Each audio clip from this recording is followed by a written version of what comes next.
Glória a Deus. Quem concorda que tudo que Deus faz é perfeito? Amém? Você também.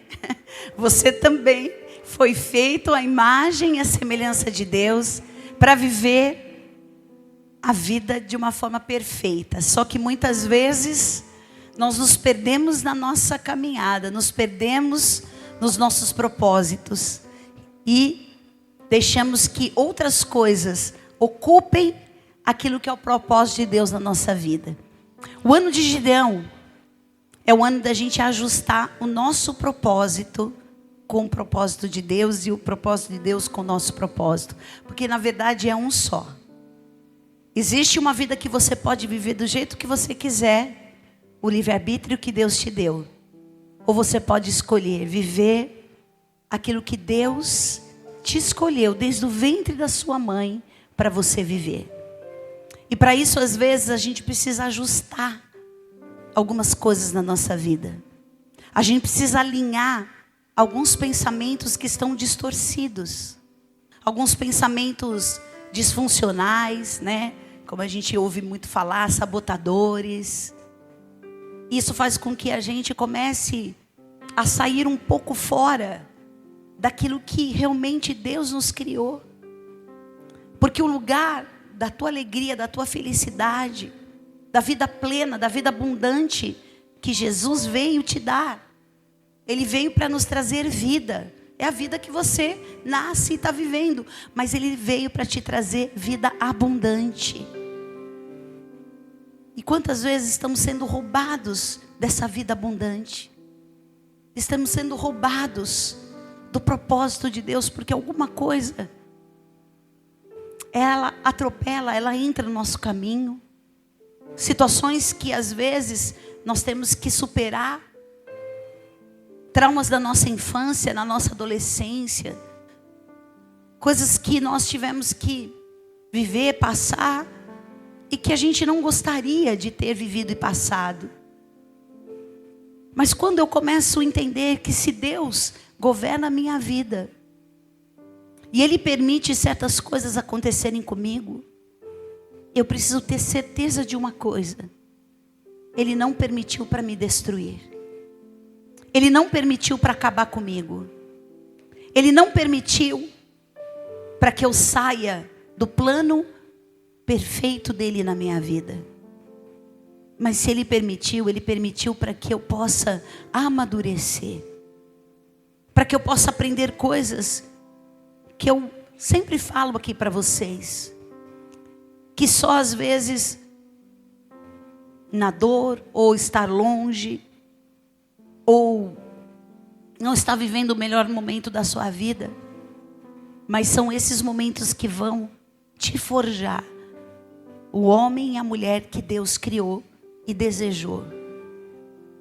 Como nós cantamos aqui, o meu decreto é Deus, e a minha fé escreve todos os meus dias. Será que seus dias estão sendo escritos pela sua fé ou estão sendo escritos pelas circunstâncias? Os seus dias estão sendo escritos conforme o destino dessa vida está te levando? Conforme apenas as suas escolhas? A minha fé vai escrever os meus dias. E quem escolhe viver pela fé, essa é a vitória que vence o mundo, a nossa fé. Muitas vezes vai ter que abrir mão de fazer coisas que gostaria de estar fazendo, mas a tua fé não te permite. A tua fé vai te levar para uma outra direção. A tua fé vai fazer com que você faça escolhas que muitas vezes não vão ser agradáveis num primeiro momento. Mas como diz a palavra, há caminhos que para o homem parecem ser bons, mas o fim é morte. Mas quando eu escolho fazer a vontade de Deus, que é boa, perfeita e agradável, eu preciso entender que eu preciso seguir Jesus. Eu preciso negar a mim mesmo, tomar a cruz e segui-lo. E saber que nessa caminhada só existe uma resposta. Eu vou viver de milagres. E eu vou chegar no lugar onde Deus determinou para mim. E esse lugar é o lugar da tua alegria. Esse é o lugar da tua felicidade. Mesmo tendo que passar por um mundo cheio de aflições, você vai ter bom ânimo. E você vai vencer. E você vai poder receber a coroa da vida e viver na eternidade com Cristo Jesus. Amém? Hoje nós vamos destruir e quebrar os altares de Baal. Talvez você vai ouvir com certeza muitas histórias sobre Gideão e talvez muitos textos parecidos e às vezes o mesmo texto. Mas você tem que ter a certeza de uma coisa, que o Senhor está te dando a oportunidade de você aprender hoje coisas neste ano que você vai precisar para poder viver a palavra liberada. Porque a palavra é enviada para nos curar e nos livrar daquilo que pode nos matar. Vamos ficar de pé. Abra sua Bíblia no livro de Juízes, capítulo 25, 6, 25. E para aqueles que já leram, já têm lido, mas mais uma vez preste atenção, porque às vezes uma frase, uma letra, uma palavra, letra não, mas uma palavra, vai ser a palavra-chave para essa semana, para a sua vida.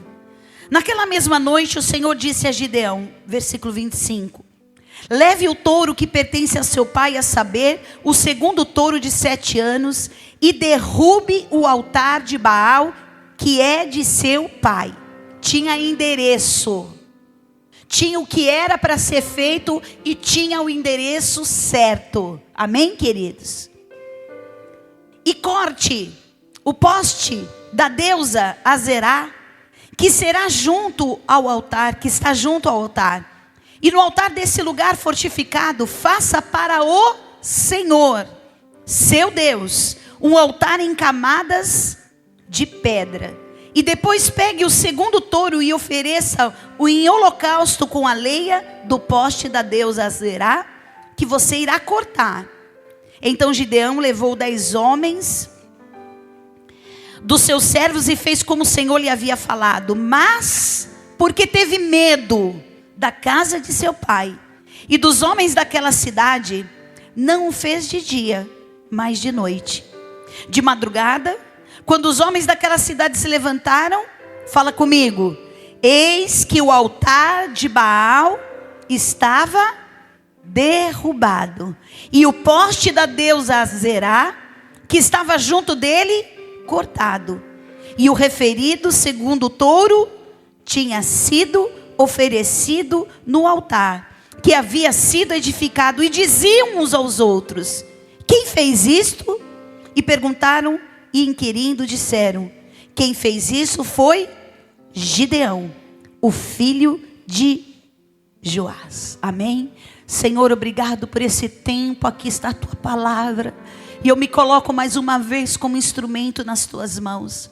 Cada um que está aqui, Senhor, presencialmente, cada um que nos acompanha, que esta palavra possa tocar o coração, transformar, edificar, exortar e consolar aqueles que precisam. Obrigado, meu Deus, nós entregamos ao Senhor a honra e a glória e te dedicamos esse tempo para ouvir o que o Espírito diz à igreja, em nome de Jesus. Amém. Amém? Pode sentar, queridos. Aleluia. Glória a Deus. Queridos, Baal era considerado o deus da fertilidade, das chuvas e da agricultura. E ele era cultuado por aqueles povos cananitas, aqueles povos que já habitavam na terra de Canaã, quando o povo com Josué entrou para tomar posse da terra. E ali, como a gente já mencionou, depois da morte de Josué, eles começaram a se distanciar e começaram a ter o costume da terra. Qual era o costume da terra? Adorar, levantar altares a Baal. Porque aquele Deus tão conhecido e famoso pelos cananitas, ele era um Deus que eles acreditavam que dariam a eles fertilidade. dariam a eles chuvas. E como era, principalmente um período que praticamente a grande maioria dependia da agricultura para viver e sobreviver, eles acreditavam que aquele Deus daria para eles aquilo que eles precisavam para poder ter uma vida boa. Assim como acontece nos dias de hoje. Quantas pessoas procuram deuses para atender às suas próprias necessidades? Quantas pessoas cultuam e servem a Deus em busca de algo em troca que esse Deus pode oferecer?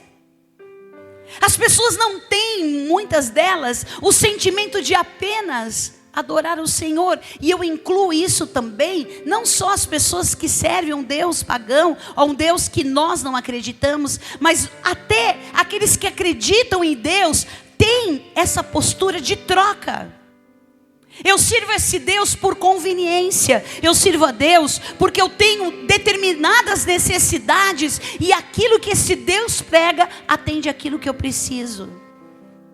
Mas a gente esquece do maior mandamento, que nós precisamos amar a Deus sobre todas as coisas.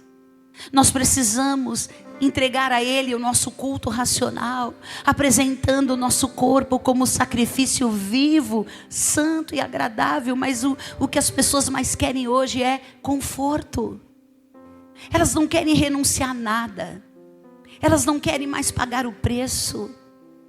Elas querem apenas saber o que esse Deus pode dar para elas. E faz com que muitas pessoas cultuem uma religião, uma cultura evangélica ou protestante, mas elas não cultuam ao Deus vivo, ao Deus real, na qual eu preciso realmente adorá-lo pelo que Ele é, e não por aquilo que Ele vai me oferecer. Por isso que muitos na caminhada, quando elas começam a passar por privações, por provações, elas desistem, elas param. Ou se não param e não desistem, continuam ainda acreditando que vão receber algo em troca por estar dentro de um grupo, de um sistema religioso. Assim estava o povo de Israel, porque eles realmente se desviaram totalmente. E é incrível, porque se você vai lá em 1 Reis capítulo 19, não vai dar tempo da gente ler os textos, mas depois leia, estude essa semana na sua casa.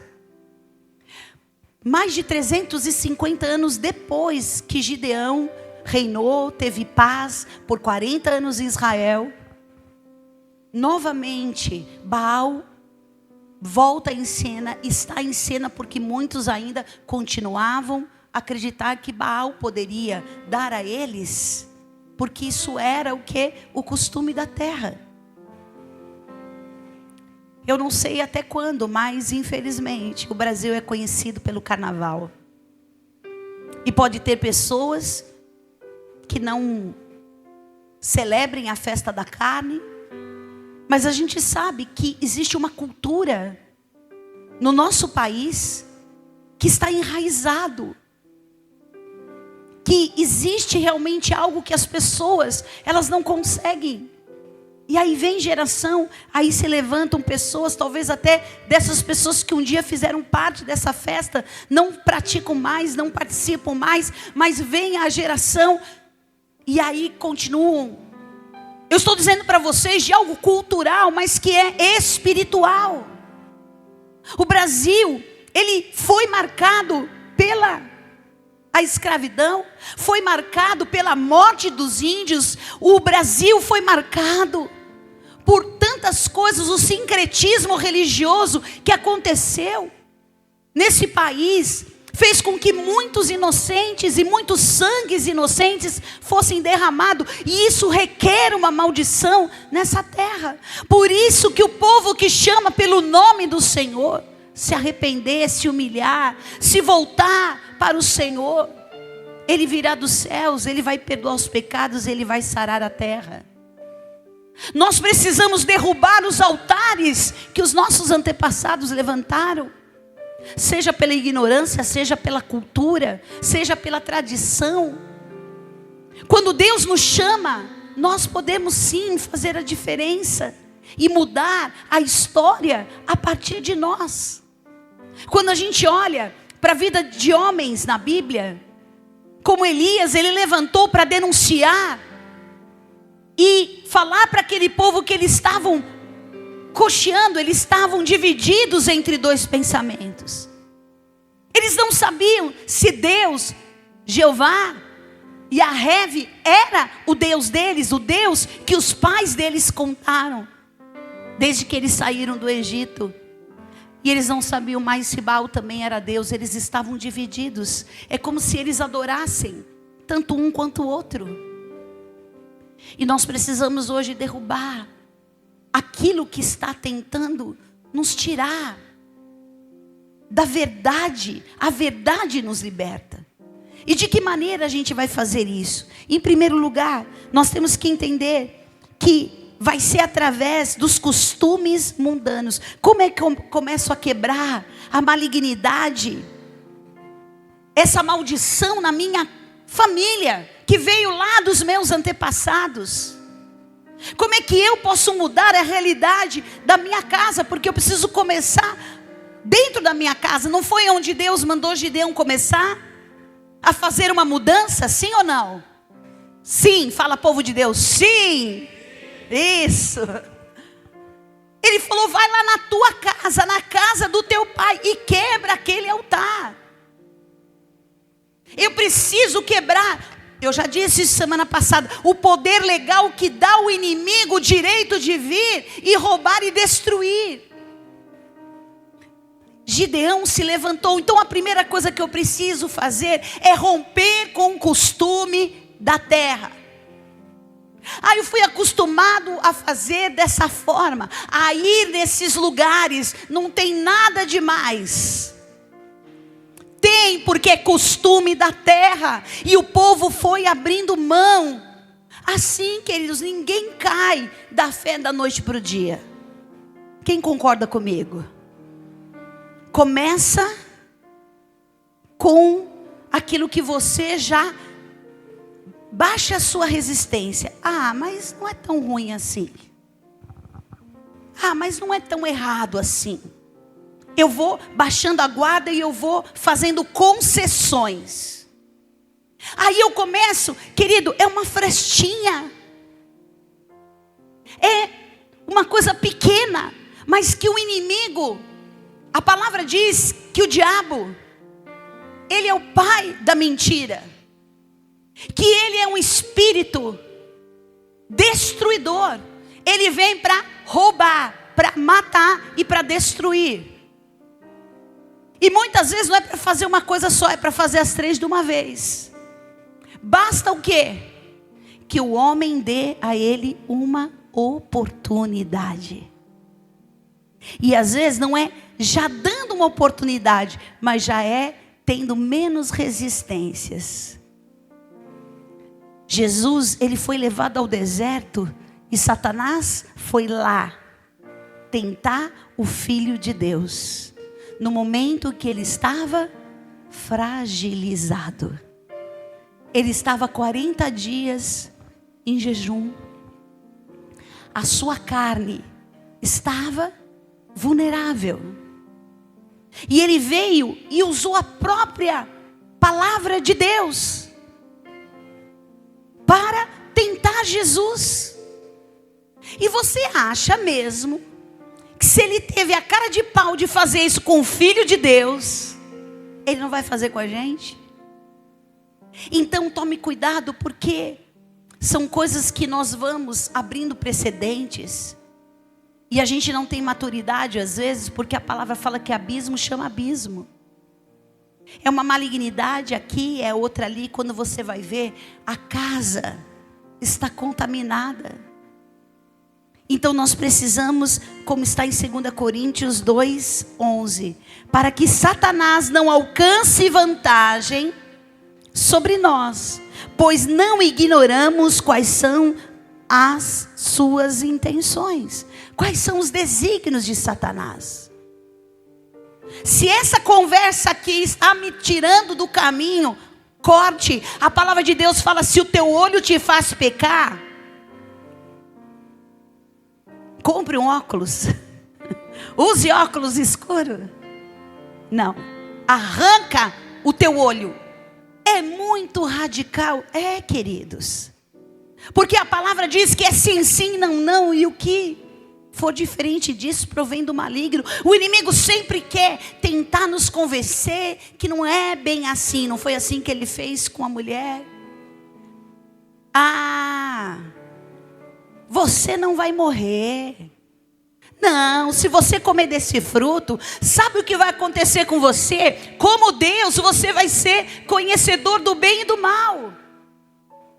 O que mudou para aquela mulher que passava por aquela árvore e sabia, essa árvore, ela vai trazer morte para mim. Ela ouviu Deus falar todos os dias. Ela sabia da verdade, mas o que mudou aquele dia? Satanás falou para ela: como Deus, você vai ser conhecedora.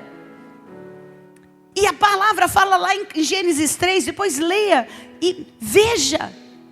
É incrível, porque fala que a mulher olhou para a árvore e viu que a árvore era boa para se comer, agradável aos olhos, boa para dar entendimento. Ela olhava para aquela árvore debaixo de uma direção de Deus e ela sabia que aquilo ali ia destruir ela. Mas Satanás colocou nos ouvidos dela uma possibilidade de não ser verdade o que Deus estava falando. E hoje nós estamos vivendo esse evangelho aonde Satanás usa situações para tentar nos convencer do que o que Deus falou não é bem assim. Do que a palavra de Deus está falando não é bem assim. Tem gente que quer editar a Bíblia, não é? Tem tantas coisas, eu às vezes escuto umas coisas que só Jesus. E a gente vai fazendo exatamente aquilo que a maioria está fazendo. Costume da terra. Satanás está convencendo o mundo, porque ele jaz o maligno, o mundo jaz o maligno. Então a primeira coisa que você vai fazer, romper com os costumes da terra. Fuja da aparência do mal, nem do mal em si, mas da aparência, porque aquilo que um dia você tinha certeza que era certo, você vai passar a enxergar como errado. Ou com aquilo que você tinha certeza que era errado, você vai passar a achar como certo. Porque o inimigo encontrou em você um lugar para te convencer. Porque ele é enganador. Quando Deus fala com o homem: por que você está se sentindo assim? E ele falou: foi a mulher que o Senhor me deu que me convenceu a comer aquele fruto. E a mulher falou: foi a serpente. E a palavra fala que o homem não foi enganado, mas a mulher foi enganada pela serpente. E Satanás sempre vai usar situações, pessoas, argumentos para você começar a olhar para a verdade de Deus.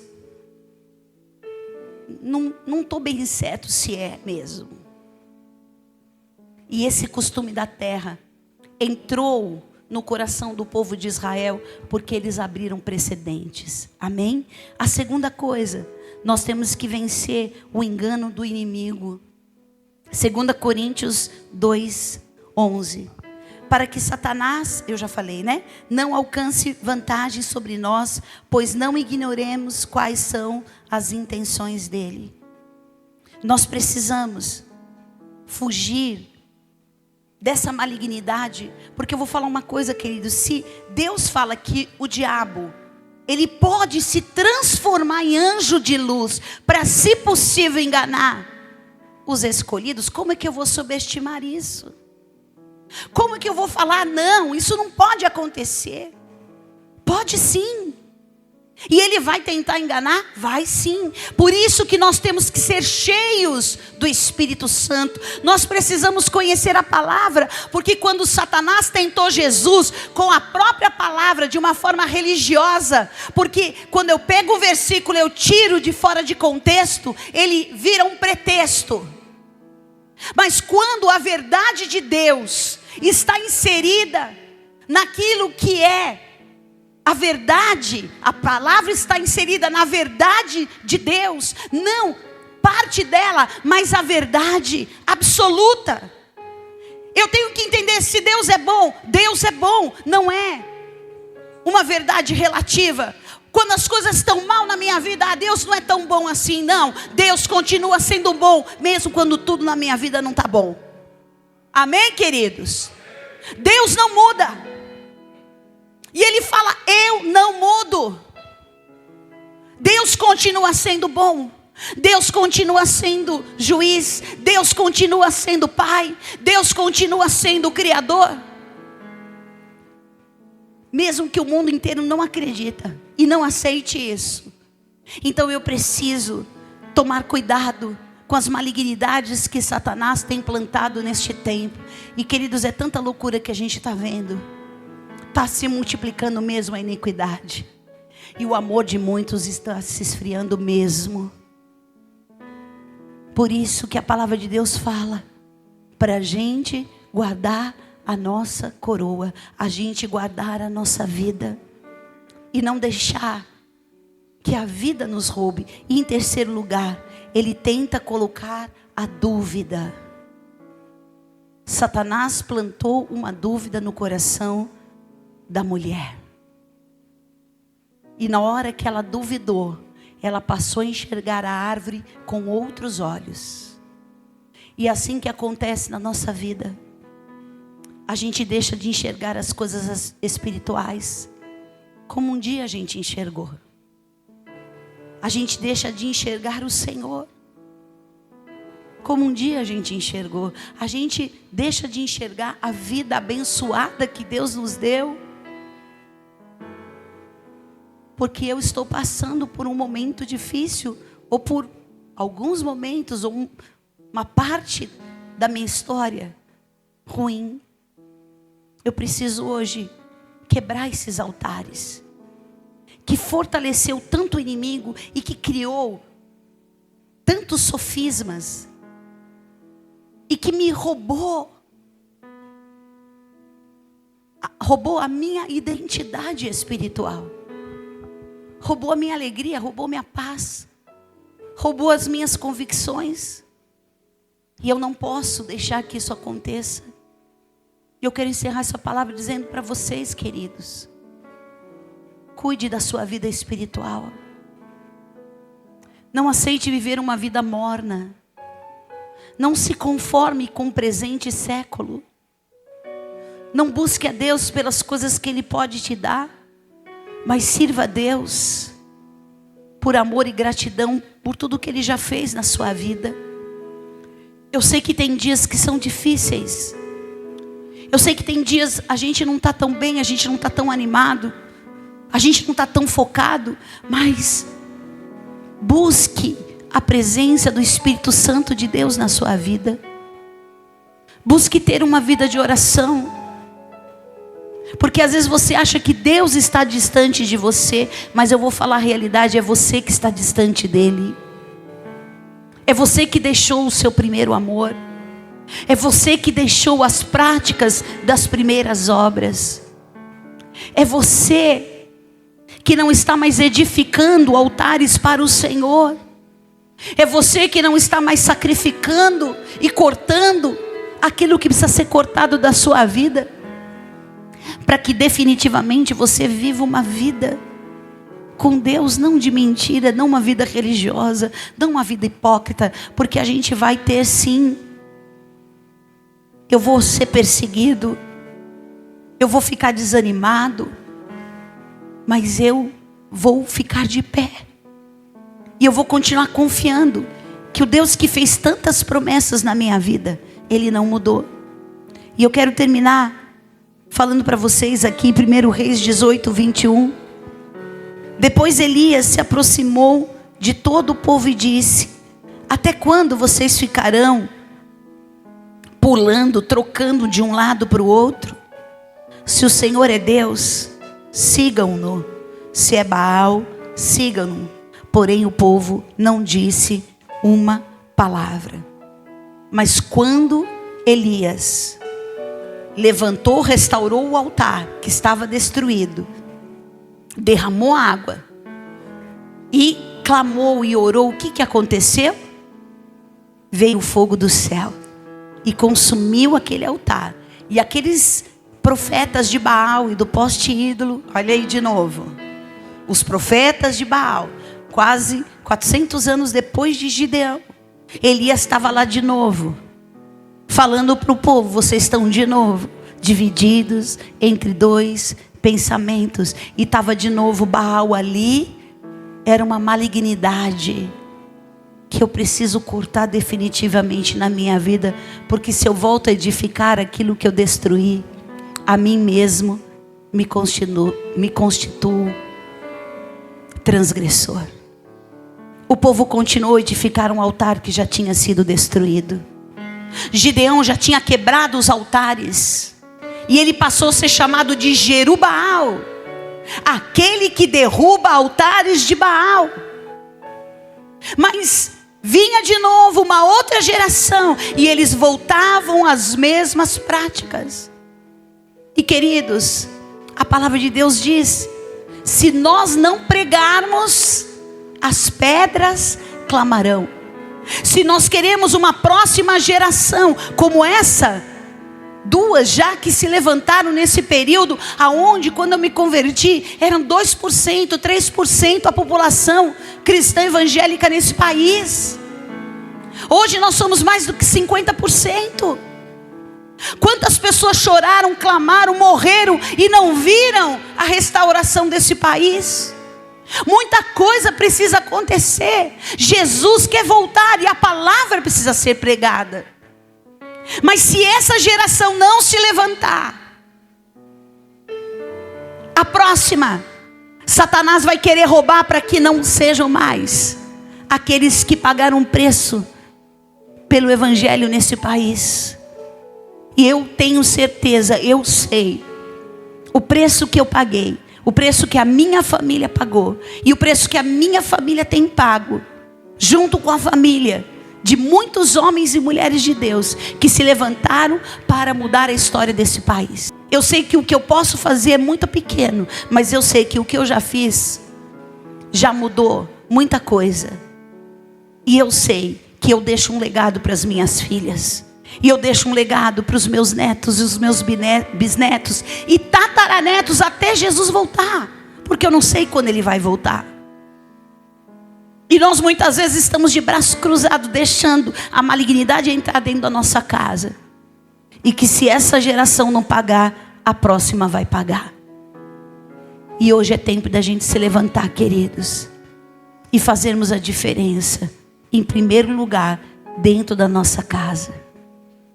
Para a gente começar a fazer a diferença em todos os lugares que Deus nos enviar. Amém? Vamos ficar de pé. Hoje é dia de a gente quebrar os altares de Baal. Hoje é dia de você assumir um compromisso com Deus. Bispa, mas por onde eu começo? Começa sendo um servo de Deus na sua casa. Comece sendo um homem e uma mulher cheio do Espírito Santo, que vai trazer a verdade de Deus para dentro da sua casa. E você vai falar, e você vai ser exemplo para os seus filhos. E você vai viver uma vida na qual as pessoas podem olhar para você e falar, como Paulo falou: sede meus imitadores como eu sou de Cristo. Você vai fazer a diferença no seu trabalho, na sua escola, na sua faculdade, no ônibus, no meio do trânsito. Aonde você estiver, você vai fazer a diferença. Mas enquanto você estiver nessa crise existencial, o inimigo vai roubar o tempo. Sabe uma coisa que a gente é roubado? O tempo. E eu vou falar para vocês, o tempo passa muito rápido. Outro dia as minhas filhas eram crianças. Outro dia, eu tinha pouco tempo de casado, vou fazer 38 anos. Me lembro como se fosse hoje o dia que eu casei com o amor da minha vida. Passou muito rápido, queridos. A vida passa muito rápido enquanto você estiver pensando que você vai começar a fazer alguma coisa. o inferno já fez. Por isso que a palavra fala que os filhos das trevas são mais astutos do que os filhos da luz. E se tem uma coisa que a gente precisa enxergar, é o tempo. É o tempo de Deus na nossa vida. Tire esses altares, feche essas brechas e abra-se para viver de verdade o propósito de Deus. A gente não sabe amanhã quanto tempo de vida a gente tem, quantos anos o Senhor vai nos permitir viver aqui para a gente fazer a diferença. E pode ser que quando a sua voz se calar não vai ter ninguém mais que fale, mas você vai deixar um legado para que outros se levantem e falem aquilo que você aprendeu. A minha mãe não está mais aqui, mas tudo que ela me ensinou e tudo que ela pôde me dar como exemplo está aqui, é um legado que ela deixou. E eu sei que um dia eu vou partir também, e esse legado vai ficar para as minhas filhas, para os meus netos. Viva uma vida que você possa dizer: valeu a pena. Eu não passei por ela e não fiz nada, mas eu passei por ela e eu fiz a diferença. Eu fiz a diferença na minha geração. Eu cumpri o propósito de Deus na minha vida. Eu não só trabalhei, ganhei dinheiro, paguei conta. Eu fiz algo que realmente valeu a pena. Até os dias mais difíceis que eu enfrentei, eu sei que eu cumpri o meu propósito aqui na terra. E eu quero deixar essa palavra para você. Você tem um ano pela frente.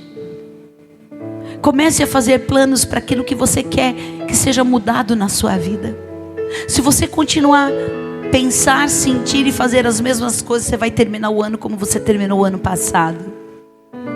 Mas se você propor em estudar, ler a palavra, se envolver, se entregar para o chamado que Deus te deu, você sim vai ter vivido um ano como Gideão, aonde o Senhor deu a ele a autoridade e a força para vencer os seus inimigos. Levante as suas mãos, feche os teus olhos. Enquanto a gente está ouvindo esse louvor, deixa o Espírito Santo falar no seu coração. Tem tantas coisas que eu quero e eu desejo fazer. Às vezes a gente se sente tão limitado pelos problemas, pelas dificuldades, a falta de recurso, a falta de tempo, a falta de incentivo, a falta de oportunidade. A gente só fica pensando no que está faltando, mas a gente esquece de olhar aquilo que a gente já tem e pode fazer. Você pode fazer a diferença dentro da sua casa. Tem no posicionamento de uma mulher e de um homem de Deus, que todos, mesmo sem que você fale nada, você vai pregar pelo testemunho que você dá. Mesmo que você tenha que entrar no seu quarto e chorar, e com lágrimas você vai semear, mas você vai colher com alegria aquilo que você está plantando, chorando. Diga para o Senhor que esse ano você quer que seja diferente para você. Fale: Senhor, eu quero viver novas experiências. Senhor, eu quero sentir o Senhor falar comigo como eu nunca senti. Eu quero voltar a ter no meu coração a perspectiva de que a minha vida está nas tuas mãos. Eu não estou aqui na vida de forma aleatória. Peça ao Senhor que te perdoe as vezes que você fez concessões, às vezes que você abriu precedentes. Peça perdão às vezes que você não deu valor para a verdade de Deus, para a palavra de Deus, e outras coisas e outras pessoas foram mais importantes para você. Que Deus que muitas vezes você tem colocado no lugar do teu Deus, às vezes é você próprio, o teu ego, a tua vontade, o que te dói, o que você não aceita, o que você não se conforma. Fala: Senhor, me quebranta. Quebranta o meu coração nessa noite. Me dá, Senhor, um coração novo, um coração puro. Renova dentro de mim, como Davi disse, um espírito inabalável. Que eu não olhe mais o tamanho das minhas guerras, o tamanho daquilo que eu estou sentindo. Eu não quero ser vítima dos traumas que eu passei, que eu vivi, que eu estou passando, estou vivendo, mas eu quero ser curado. Eu quero ter as marcas de Cristo na minha vida. Eu quero trazer no meu corpo. Sim, talvez uma história ruim, cruel, difícil, mas que eu trago no meu corpo uma transformação, que eu traga a cura do Senhor na minha vida, que eu traga a minha memória, o que me traz esperança. Eu preciso trazer na memória o que foi que eu esqueci, o que foi que eu abandonei, o que foi que eu deixei em segundo plano. Eu quero hoje voltar o meu coração para perto de Deus. Eu não quero outro Deus, eu quero o Senhor na minha vida. Quebrante o teu coração, querido. Aleluia, aleluia. Deixa o Espírito Santo falar o teu coração. Que essa palavra entre na tua mente, no teu espírito, de uma forma que ela possa causar hoje uma transformação tão grande, que você vai dar um salto e você vai começar a viver coisas que você não imaginava. Aleluia. Deus fala: filho meu, dai-me o teu coração. Eu quero o teu coração, eu quero os teus sentimentos, eu quero os teus desejos, eu quero as tuas vontades, eu quero o teu querer, porque eu vou colocar o meu querer e o meu realizar na sua vida. Dá-me o teu coração. Aleluia, aleluia. Sonda-me, Senhor, e me conhece. Sonda, Senhor. Quebranta o meu coração, transforma-me conforme a tua palavra e enche-me até que em mim se ache só ti. E então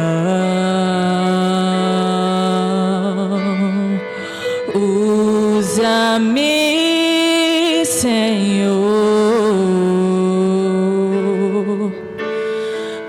usa-me como um farol que brilha à noite, como ponte sobre as águas, como abrigo no deserto, como flecha que acerta o alvo. Eu quero ser usado da maneira que te agrade, em qualquer hora e em qualquer lugar. Eis aqui a minha vida, usa-me, Senhor, usa-me. Sonda-me, Senhor, e me conheces. Quebranta o meu coração, transforma-me conforme a tua palavra e enche-me até que em mim se ache só ti. E então